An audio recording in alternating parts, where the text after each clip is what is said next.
Good afternoon, everybody. Welcome to today's talk on tools and toys for healthy child development.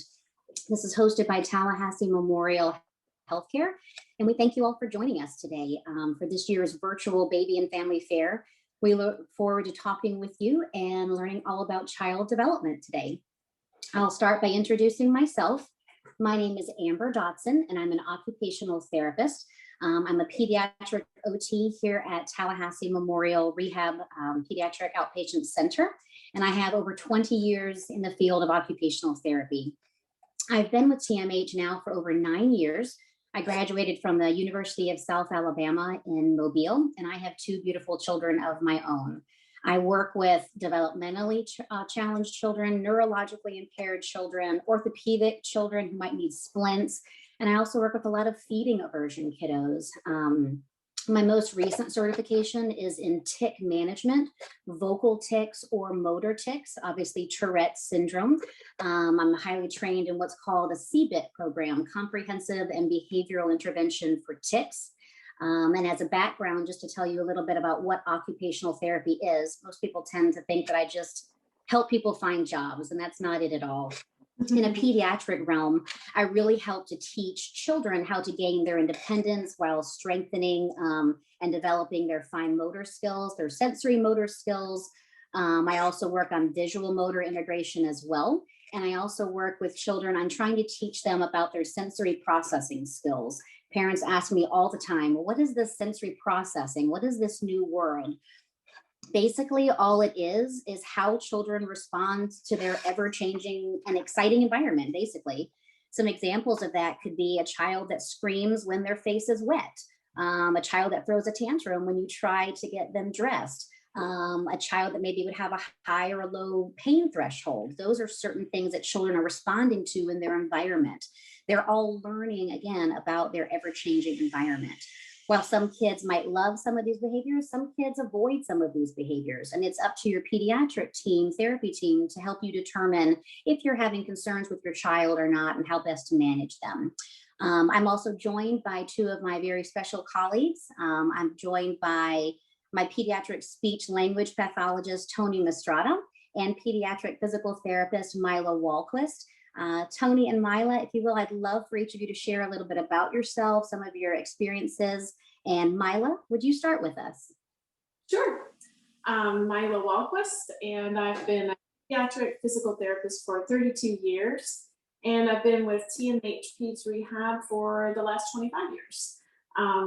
I can honestly say that I love my work. I am happy. What could be more fun than helping kids and their families, helping their families to teach their kids how to move and function and thrive in their home environments, in their school environments, and in their community. We see such a wide variety of kids in our Peds Rehab setting. Many of the children we work with have neurological involvement or genetic involvement, and so they may be trying to learn to move with a body that has too much stiffness or too little stiffness, and that causes them to have some delays and some difficulties in how they move and function in the world. We also work with infants and toddlers that just simply have some delay in learning to hold their head up and sit and crawl and walk. And so that's a lot of fun. We see a lot of those friends come through as well. We also treat a variety of musculoskeletal involvements, and again, ranging from birth to even 21 years old in some cases. One particular diagnosis that's very close to my heart that I want to touch on briefly is torticollis.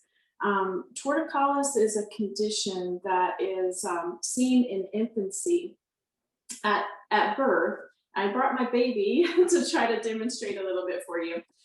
So torticollis is a condition where there's an imbalance in the strength and the length of the neck muscles. It's seen in as many as 1 in every 5 infants. So it's a high percentage of babies that come to the world with these particular symptoms.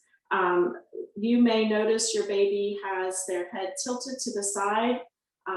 When they're in resting positions, you may see that they always drift over to one side, or they may always turn to one side and have a strong preference for turning one way or the other. And so that should give you a suspicion that your baby may have torticollis. I just want to caution that these can lead to developmental delays, and that can lead to some postural problems and even some head shaping problems. I don't know if you've seen people that have their babies in a cranial orthotic, it's a helmet to help with reshaping. We have a free torticollis screening clinic at our office at 1425 Village Square Boulevard. It's on every Tuesday from 12:30 to 1:30. You can sign up online for an appointment, or you can just walk in, and it's first come, first served. And it'll take about 2 minutes for me to screen your baby for this condition.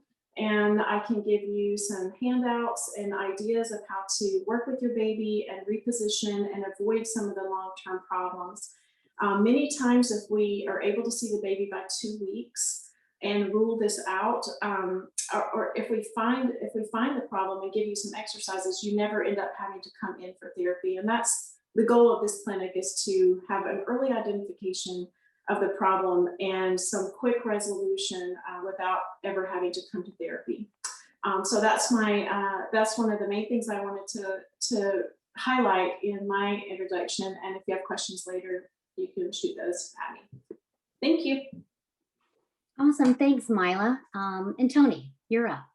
Hi, everyone. My name is Toni Mastrota. I'm a pediatric speech language pathologist, and I'm so lucky to work with Myla and Amber and other OTs and PTs in our pediatric outpatient clinic at TMH, especially for kids who need comprehensive care in all 3 areas.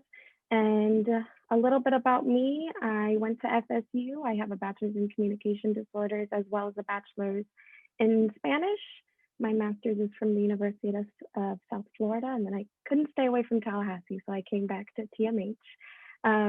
I am certified by the American Speech Language Hearing Association, and my specialty areas include augmentative alternative communication, so children who use communication devices as an alternative means of communication, who are nonverbal or maybe need supported communication in order to increase their verbal output. I also love working with second language acquisition and bilingualism, children who are Spanish speaking in particular. And I love talking about early intervention, which is why I'm so excited to be here today, because I get a lot of questions about, well, what can a speech therapist do for my child as a toddler who's just learning to talk? They don't speak yet. There are tons of things we're going to talk about today that are really important as foundational communication skills through play, through preverbal skills, lots of things that I can't wait to touch on with Myla and Amber. So that is enough about me, and I'm so excited to be here and answer your guys' questions. Thanks, ladies. I appreciate it. Myla, you did mention our address at 1425 Village Square Boulevard. Thank you.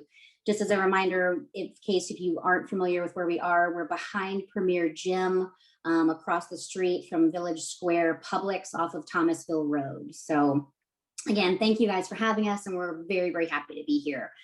Before we do get started, many of you have submitted questions ahead of time, and we promise that we'll be dividing them up momentarily and getting to those. But if you do have additional questions as we go, please use the Q&A feature in Zoom to submit them, and then we'll be monitoring them as we go through the call in real time. All right, without further ado, let's get started. Let's start first by talking about developmental milestones, what they are, why they're important. Parents ask all the time, should my child be doing this at 3 months? Or my child is 6 months old, or 6 months old? Is this normal? And every child, just so you know, is very individual. We understand, and we take all kinds of things into consideration when we answer those type of questions. So let's again just kind of talk about developmental milestones and what they are. Developmental milestones are things that most children have to do by a certain age. And these skills can be anything from taking their first step to waving goodbye to smiling for the first time. Without going through and reaching these milestones developmentally, we're at risk for sometimes further decline. So going through these periodically and systematically is very important for children. For example, parents will ask, how many words should my child be speaking by the age of 1? These developmental milestones that we'll be going over will help us to determine what cognitive level your child is at, what developmental level they're at physically, and it helps us to determine how their brain is operating at that time. These milestones tell us, again, physical guidelines to be looking for in developing children. So let's start with our newborn population first, and then we'll progress through the infant and the toddler stages. Let's go over the key developmental milestones we see in infants and toddlers, especially with the newborns. Toni, we'll start with you. What are some of the very first skills that babies may begin developing in their first few months of life? And then let's talk about maybe what toys we can offer babies to help facilitate these milestones. Toni? Sure. Yeah. So like I was saying earlier, there's a lot of preverbal skills that are important to children before they begin to talk. And I can understand the frustration as a parent where you're sitting there at, maybe skipping ahead a little bit at 1 year old and you say, oh, I just want them to talk. I just want them to speak. And I do too. But in order to get there, there are a lot of things that have to happen ahead of time. So I like to use the talking house metaphor. There are a lot of preverbal skills like joint attention, meaning shifting an attention back and forth between two things that is important for kids before they learn to speak. Sustained attention, so another cognitive piece like Amber was talking about. If a child cannot pay attention, not only is that the key to overall communication and expressive language, but it's the key to overall learning. So building those attention skills are really important, and we'll talk about how to do that with certain toys later. A couple of other things are, at that age, you should definitely start to see your child smiling at you, noticing when you walk into a room, are they localizing sound? So if you hear a sound, if your baby hears a sound in the room, are they turning to look at it? These are the things that I look for in specifically our very young, under 6-month-old ages. Do they respond to the tone of your voice? Can they tell when you say something in an angry tone because you're upset with them versus when you're happy and smiling and laughing with your baby? Do they, appear to respond? Those are kind of those foundational skills for social interaction. So building the talking house is very important because building a house from the roof down does not make sense. We have to build it from the foundation up. So we need these important pre-verbal skills, these emerging social communication skills in order to help your child talk and communicate at a later date. So a couple of the things that I give parents when they come to see me to facilitate this are a couple strategies. Ones that don't even necessarily require toys per se. I once had someone tell me, you should be the most interesting thing in the room. You are the person that makes the toy engaging for the child. You are the person that makes it interesting. So sometimes with my up to 6-month populations, I don't even use toys. I just use what are called social games. You're probably familiar with peekaboo. Peekaboo is a really easy way to engage your kid and say, peekaboo, right? If they're looking at you, responding to you, are they imitating your gestures? Because we can't expect children to imitate us verbally if they're not imitating us through gestures. So those are a couple easy ways to do it. There are also things called language facilitation strategies you can use, which is a fancy way to say how to get your child to begin to communicate with you. So parallel talk is a really good one, basically when you're narrating what your child is doing, right? If they're crawling, you can say, I see you crawling across the floor. You look like you're looking for something. Or self-talk, talking about what you're doing. Oh, mommy's making dinner. Oh, we're so hungry. We're ready for dinner. I see that this is sometimes a challenge, particularly in parents who are a bit introverted or maybe don't naturally talk as much, but it's really important in order for your child to begin to develop their receptive and their expressive language that they're hearing as much language as possible. The other thing is responding to your baby. They are trying to communicate. So whatever attempt they make, we always want to encourage. We don't want to add pressure. We want to just always encourage that kind of reciprocal social communication. So even if they look at you, I would want you to respond as a parent and say, I see you looking at me. Look at you. You look really happy today. So those are a couple things you can do in those very early beginning stages. Awesome. Thank you, Toni. Myla, if you could also elaborate, you're coming from more of a physical movement, rhetorical kind of perspective. Same thing for you. What are some of the very first skills that babies can begin developing in these first few months of life? And what are some toys that we can do to help facilitate it? Absolutely. This is one of the things that I'm also very passionate about talking to families about. Tummy time is something that is kind of the linchpin of early motor development. With the Back to Sleep program, it has been in place since I think 1992. So babies are resting on their back for sleep, and that is changing dramatically the rate of SIDS. And so we don't want to discourage any part of back to sleep. But I think what happens kind of without it being appropriate is that parents shy away from putting their baby on their tummy when they are awake. People just get shy about tummy and scared of tummy time. And often infants are fussy when they're on their tummy because they're having to lift their heavy head up. And it's so difficult with their tiny, weak little neck that they do complain a bit and fuss. And I think it's tempting to get them up out of that position and cuddle them and not really give them enough opportunity to develop strength. So your success in tummy time is the biggest indicator of whether you will sit on time and how your sitting posture looks and functions, and then whether you're crawling on time and walking on time. So it's a really important element. And especially in this first 3 months, it's critical. So you should start tummy time immediately, like as soon as the cord is cut, I like to say. You just get that baby up on your chest, so you can start your tummy time here on your chest, so that you're in a kind of a semi-reclined position and baby's looking up at your face. So that's one of the first tummy time opportunities. And then just down on a surface that is flat, and you can just position them so that they can lift and that they have something very engaging to look at. So you really want a visual target when you're doing tummy time, so they have a reason to lift their head up and look. In early infancy, birth to 3 months, we see that infants are most engaged with the pattern of red, black, and white in a face. So I think this little happy apple is a good visual target in that age range. Also mirrors. I don't know if you can see that I have a mirror here. If you have just a mirror that goes along your baseboard and you have your little play mat near to that, you can really engage a baby in lifting their head to look at themselves. It's one of the most, the face is one of the most captivating visual stimuli in this age range. So you want to use that mirror and take advantage of it. So if your baby's having a hard time with tummy time, you can put your hand over their bottom and kind of push down. That helps them to be able to lift their head a little easier. You can also take a towel that's rolled up. I think I have one ready for myself.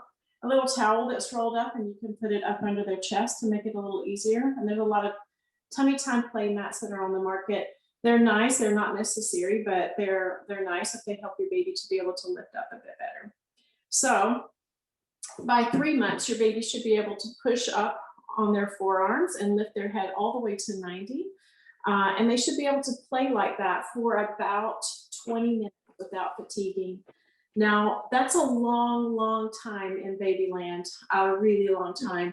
So we want to be starting this off at intervals so that they're lifting and practicing for 1 minute. And then the next time you put them down, you might stretch them to 2 minutes. And so forth. It's like interval training that we would do to strengthen our own bodies. We don't start with the heaviest loads. We start with the lightest and build. So that said, we want to give babies as many opportunities throughout the day to practice this tummy time skill.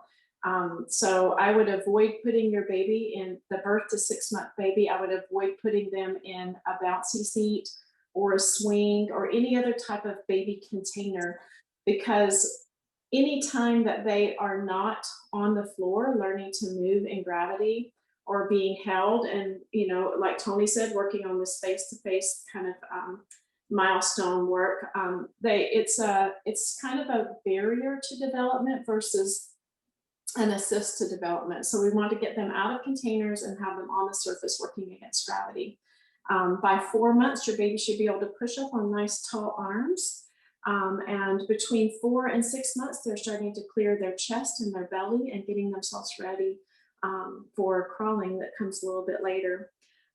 Babies in this first 6 months also learn to pivot themselves around. So they'll be facing this way, and then they squirm and move and twist to face something else. So if you put toys in a number of different positions all around them, you can invite that by having something for them to try to look for and reach for.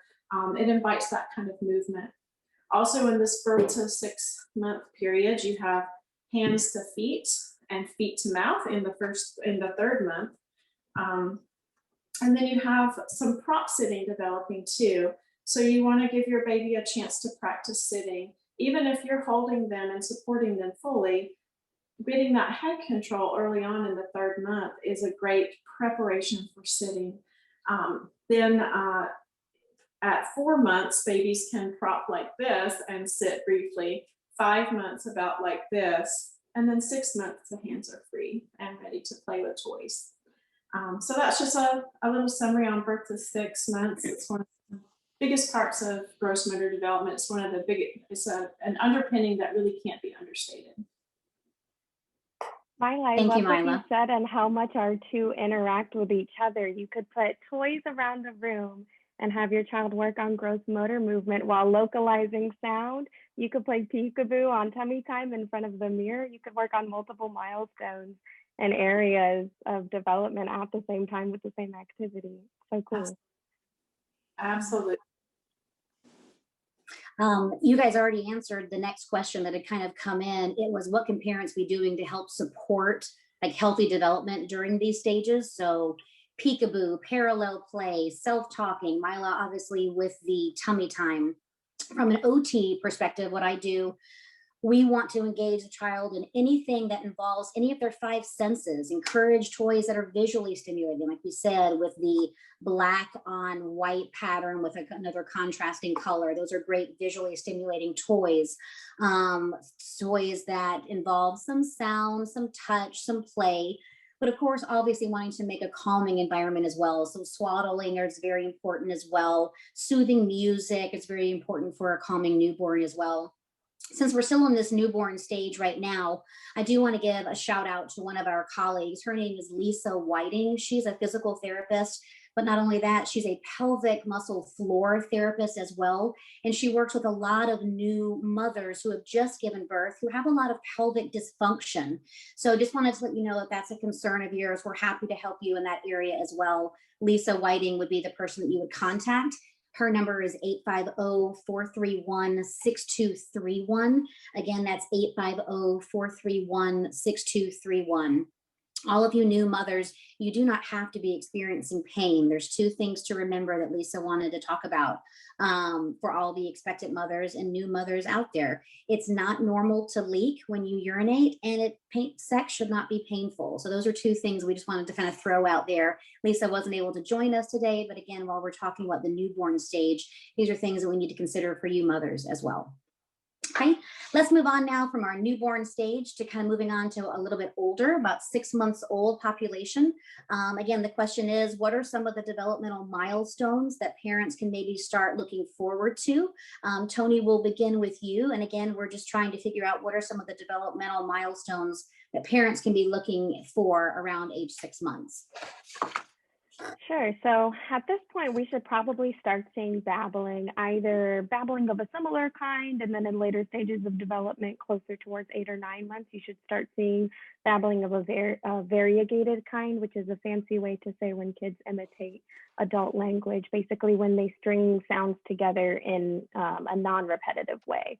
So you might hear B's, you might hear P's, you might hear M's.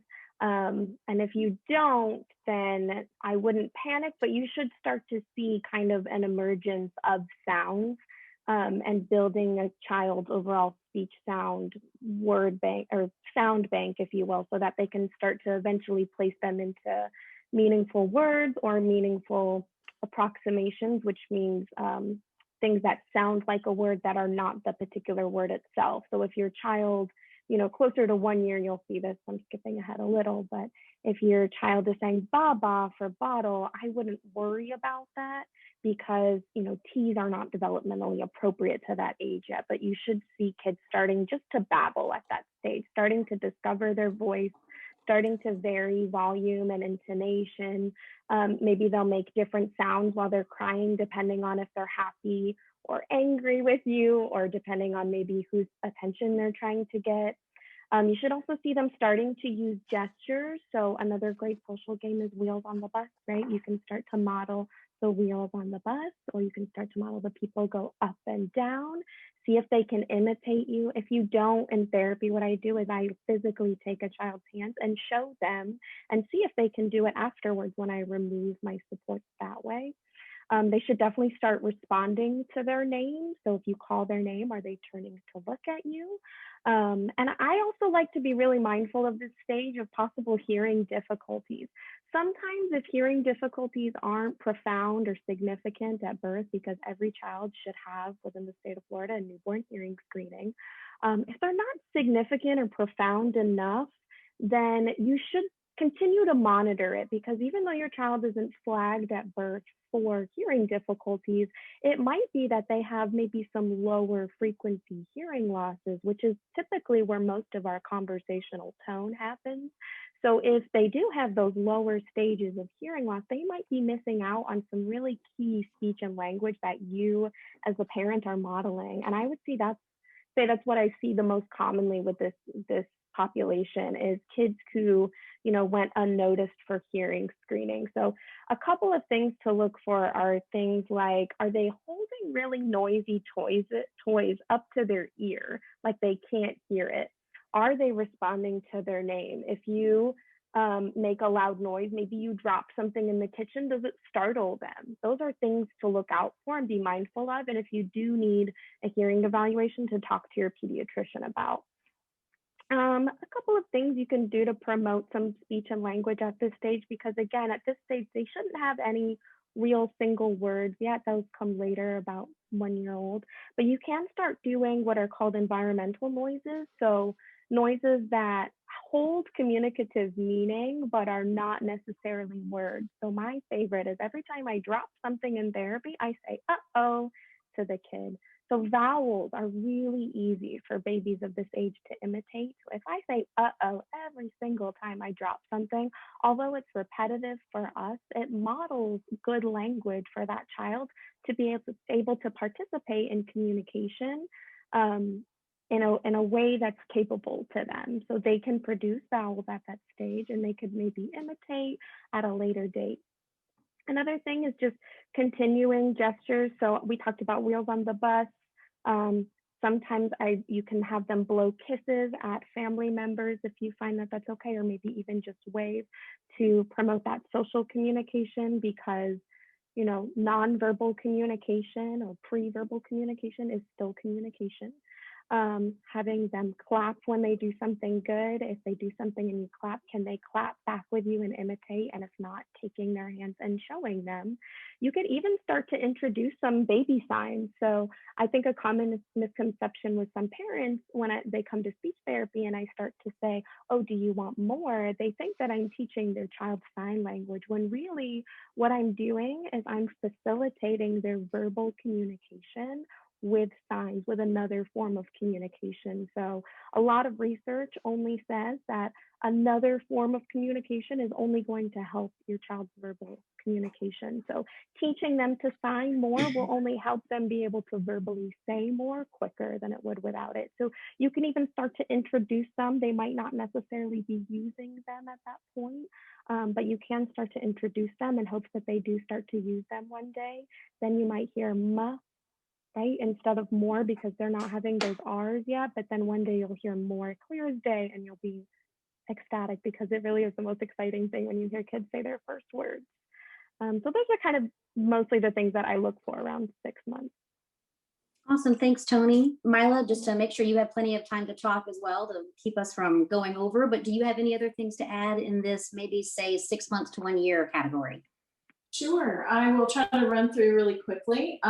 So sitting is the biggest hallmark for this period. So in this age range, a baby should be able to sit and free their hands to play. If your baby is 6 months and is not quite there, you could put something in front of them that makes it a little easier for them. So they're leaning on it a little bit and have a tiny bit of support. So that's a good idea for helping them to get there. Now, this is babies are sit once they're placed. They are not getting into sitting at 6 months. That's a little bit later.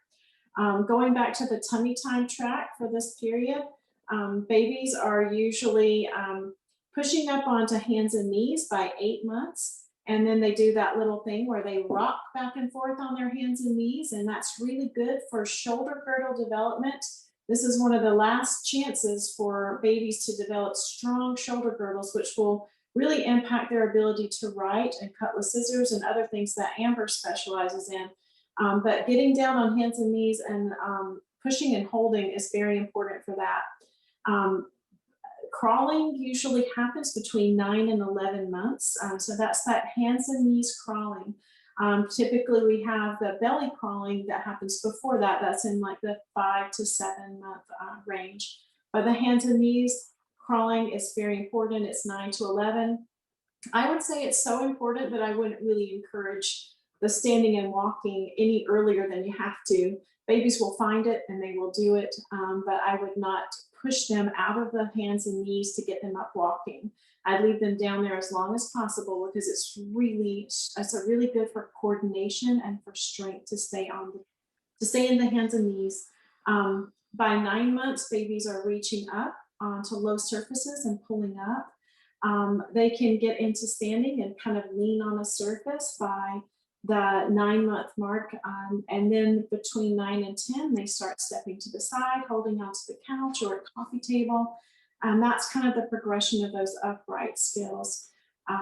So that takes us close to 1 year, and I'll pitch it back to Amber to keep us moving.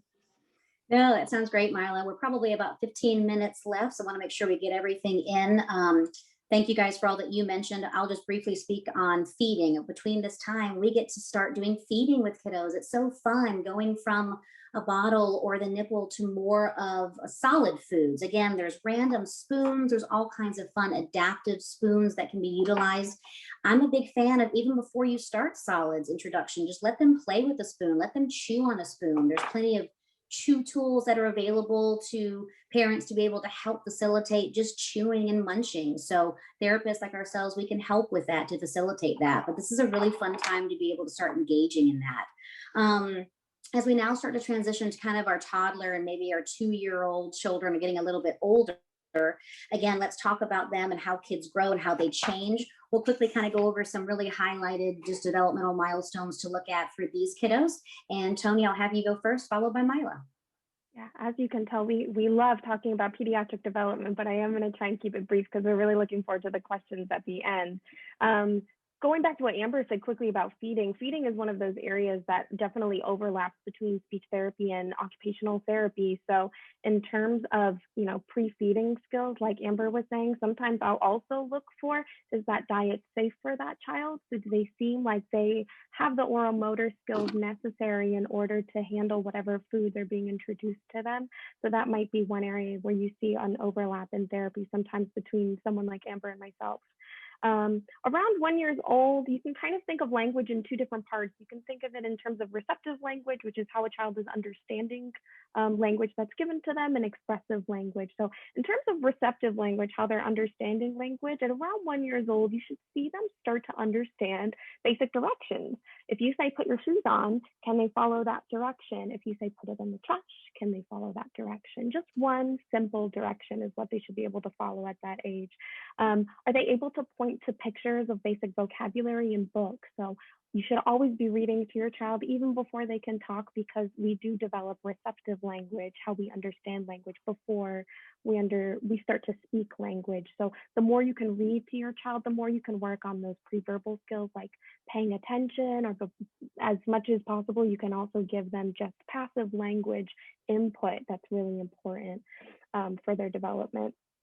You should also start to see their first word, which is the most exciting time. I should say, like I said earlier, it might not sound like the word itself. It might be an approximation of the word, meaning, do they say eat for sheep? Because they don't have those other sounds yet, and that's perfectly acceptable and perfectly typical. Something that you can do to monitor your baby's development at this point too is a good rule of thumb for speech is however old they are is however many words they should be using. So at 1 year old, we should be seeing them use single words. At 2 years old, we should see them start to combine words. And between 1 and 2, you'll see a huge burst in vocabulary because kids get so much language at this point. And I would say the other big thing you can do to facilitate this as the parent is take the pressure off as much as possible. I see parents all the time that say, okay, say it, do it for the therapist, especially in speech therapy, because I know you want me to see everything your child can do, but really it's an emerging skill that's difficult for that child. So as much as possible, we want to make it fun so that they're likely to participate with us. You can say, my turn, help, right? And then your turn, see if they do it back to you. And then you can focus on those really core functional words, right? As much as we need colors and numbers and letters, we want to focus on functional words that decrease frustration, as well as increase your child's independence and their feeling of independence in their communication. So focusing on words like help, more, all done, these are all really helpful at this stage. No, that's great, Toni. Thank you so much. Briefly, Myla, anything in particular you would like to finish up on with the discussion about developmental milestones before we go to a Q&A session? Sure. I will just say briefly that walking does not happen at 12 months. It can happen at 12 months. It can happen earlier, but the average age of walking is 13 to 15. So parents start to feel panicky when they cross that birthday line and they aren't walking, but 13 to 15, if your baby's not walking at 15 to 17, that's usually when your pediatrician would make a referral for physical therapy to check things out. Also wanted to caution that walking on the toes is never normal. It is never normal. It doesn't go away on its own typically. So if your baby is walking consistently on their toes, you want to get into the therapist as soon as possible, because there are some simple things that we can do before deeply ingrained habits come into play. So standing on your toes and when you're holding on and playing with that a little bit up and down is fine, but walking on your toes is never normal. So I just want to encourage you to reach out to your pediatrician if that's. No, that's great information, Myla. I appreciate that. We'll go to some of our specific questions that we had. We'll start with Toni. Let's jump in again with these specific questions. This was a really popular one that came in. How much screen time is too much screen time? Okay, a popular one given the current state of the world also. So know that everything that I say is based off of research and development and not meant to parent guilt in any way, because I know that special circumstances exist in today's world. But the American Academy of Pediatrics says anything up until 18 months of age, we should not be having screen time. It really not just limits verbal output, meaning if a child is interacting passively watching TV, they don't get the opportunity to communicate or practice their communication skills with you. All of those necessary pre-verbal skills we talked about are just diminished when they're watching TV. So even things like attention, which again is not just the gateway to communication, it's the gateway to learning, is really negatively impacted by screen time. So even between the years of 2 and 5, they recommend only limiting screen time, which includes phones, which includes tablets, which includes laptops, everything, to only 1 hour. And I would say even when you're using that 1 hour, you should focus on a couple of things. You should focus on keeping it minimal. You should be watching and being mindful of the time, making sure you don't go over an hour. You should also be creating opportunities for interaction during those shows or during YouTube videos, whatever you're utilizing, because those are things I utilize in therapy. If we have a song, like a repetitive nursery rhyme, maybe after the first 3, you can pause the video and say, what's he gonna say? And see if the child remembers from the previous one. And that way you're making it more of a collaborative, interactive activity as opposed to one of those passive activities, just watching TV. And you can also do your best to try and avoid academic-based programming. Academics are extremely important, but really those children are going to get those academics in school. So what I like to focus on with my recommendations for screen time are things that describe abstract concepts to kids and social skills, because social skills are very particular depending on the situation. So if you can find episodes about kindness, about resiliency for your child, not only are you building their communication, but you're building their overall well-being and development as a person, because you're giving and introducing those abstract concepts in a way that is palatable to them and from a very young age, and that they can take with them as they develop. Yeah, that's a tricky question. It's hard. I'll take the next question. It involves, we've had a lot of breastfeeding questions, and to be honest, breastfeeding can really be a day-long course. I mean, it's so laborious in nature. But what I would like to speak on is, what if a baby is having difficulty breastfeeding? Is it just a developmental issue? Again, not a cut and dry answer. Yes, it could be a developmental issue. It could be a physical impairment. I always like to encourage moms to look at their cheeks, look at their lips, look at their tongue. Speech therapists, in fact, Toni, do a very good job with this as well. We want to make sure that there are no what's called tethered tissues, or you've heard of the term tongue tie or a lip tie. This could highly affect breastfeeding babies and how they latch onto the breast or onto a nipple. So really looking, if you are having concerns with your baby breastfeeding, please bring it up to your pediatrician and have them follow up with either a referral to therapy or just ask questions. We're glad to be able to help you with that. Other questions that have been coming in have been related to torticollis. I know, Myla, you've spoken on that in the very beginning, so we'll move on from that one. But a big question that's also come in are bad toys. So Toni, I'll have you start. What are bad toys? We've already talked about what are good toys. Name your absolute, say, top 2 worst toys to give to a child and why. Well, again, I don't mean to guilt, but I do have definitely some toys that I prefer. I brought some with me today, and you'll notice everything that I'm about to show does not make noise. That's not to say that your noisy toys can't be adapted. For instance, this one has a switch.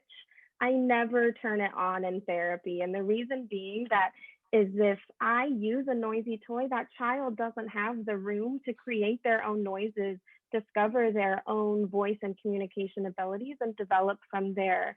Some ones that I focus on, especially for children between 0, maybe 2 years old, are ones with farm animals.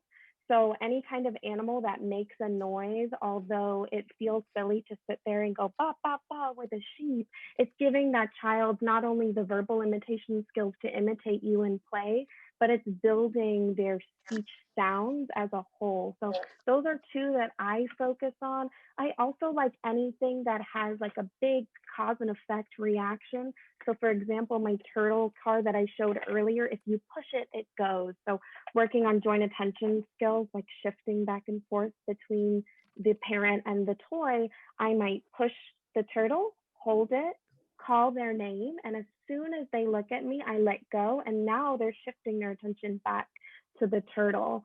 Another thing that's great to do this with, obviously being mindful of how old the child is, because they might put it in their mouth, very likely will, but wind-up toys are a really great tool to use with kind of these joint attention pre-verbal skills, and working on ready, set, and then leaving a huge gap of opportunity for the child to participate and maybe say go, or maybe gesture that he wants it to go, he or she wants it to go. So those are a couple of my favorite ones, but I would say the biggest thing would just be quiet toys. Ones that make too much noise don't necessarily promote good communication, speech development.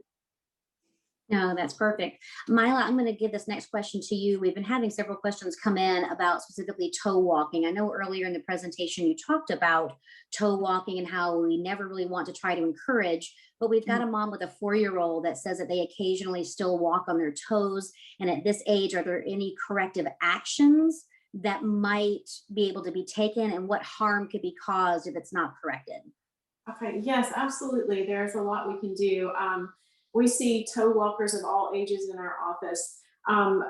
One of the things about toe walking, the sooner you intervene, the better, but it's not too late to intervene. Not to say that 4-year-olds is definitely not too late to intervene. If a kid is toe walking occasionally, I would suggest getting into a high top shoe that's very stiff and it's very high up on the ankle, so it discourages the ankle from going into that toe position. So I get a stiff soled shoe that's very high top, and see if that doesn't discourage them from going up on their toes. I know in general, we like for kids to walk barefoot, but if your kid is walking up on their toe in bare feet, I would go into a shoe. Sometimes just simply putting on a shoe will bring them back down. Keep in mind that if you're walking on your toes all of the time, the muscle in the back of your leg becomes way stronger and shorter than it needs to be. And then the muscles on the front side of the leg are weakened and not able to function properly. So it's just like with the neck problem, we need to restore balance at that joint, and so that they can have a functional and smooth walking. Toe walk are more likely to have balance problems and more likely to fall and get injured during sporting activities. Okay. Thank you, Myla. We've been getting some really great questions in, and just to kind of wrap everything up, be thinking of some of our final thoughts that we have, but we've had some questions about feeding and children, and in general, I'll take these questions and just kind of blanketedly say, encourage your child to be messy. If you're worried about their onesie getting dirty, have them eat naked with just a diaper. If you're worried about it spilling on the floor, use a sheet, but let it be messy. If a child does not like the way food feels in their hands, they're certainly not going to like the way it feels in their mouth. So any questions that you have regarding feeding, or how to start with feeding and transition to feeding, it's all about play. Let them be messy. Let them have fun. As we wrap everything up, is there any last minute, maybe statements that Myla or Toni, you would like to say before we finalize and say goodbye? I'll just jump in and say that we've been talking about all these milestones. I just want everyone to remember that there is a very broad range of normal, right? So let's try not to compare this baby to your last baby, or this baby to your neighbor's baby or your cousin's. Everyone is developing at their own speed. We just like to see infants developing and making progress forward in a steady fashion towards those milestones. We could have a baby walk at 10 months old and a baby walk at 15 months old. Both are normal. So I see a lot of new moms that really get engaged in those apps that tell you exactly what your baby should be doing at this particular time. And those are great for being a general guideline. But I get calls from moms that I'm talking off the cliff because they're freaking out that their baby's behind. And I'm like, no, I just looked at your baby. I just had them in my hands. They are developing normally. I think we can get really caught up into what's on a screen in front of us and these guidelines that keep popping up on our phone. And so just relax, enjoy your baby, make sure you're fostering good developmental milestones, but don't panic if they're not at the exact moment you're expecting them. I would say on the opposite end, though, too, that if you are concerned, to seek out an evaluation, because that really is what we're here for. And I know not just myself, but Myla and Amber, all of us in our outpatient clinic, we take our recommendations very seriously. So if I really do feel like your child needs intervention, I will tell you transparently whether, you know, it is appropriate at this stage of their development or if it's not. And I would say to advocate for your child. If you feel like they really need an evaluation, talk to your pediatrician and let them know that you'd like an evaluation, and then come and see us so that we can be the people that determine if it's appropriate or if it does require intervention. So it is definitely a fine line to balance between being, you know, overly worried, but then having appropriate concerns and seeking help when needed. Because I don't want to see your child when they're 4 or 5, when I could have helped them at these really early stages and started to develop some of these skills. Absolutely.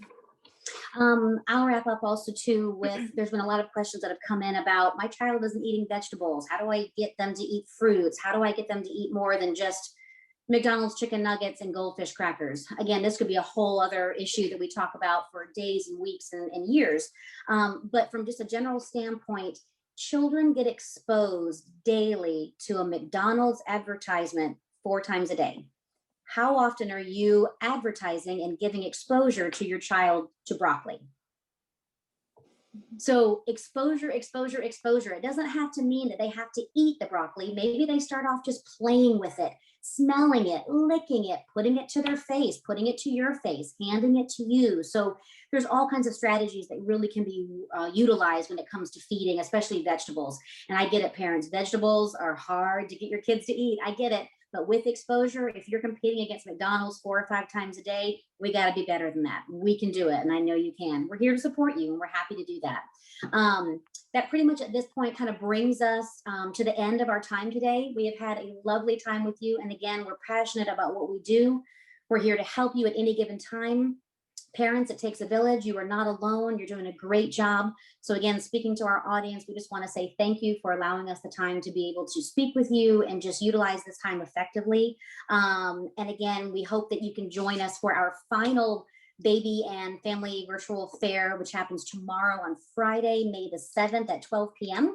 Our own Dr. Tom Truman and Dr. Ryan Price, they'll be discussing a wonderful topic about expert advice for preventing childhood injuries. To register for this course, visit www.tmh.org/fair. All right, have a great weekend, everybody. Thanks again. Thanks, everyone.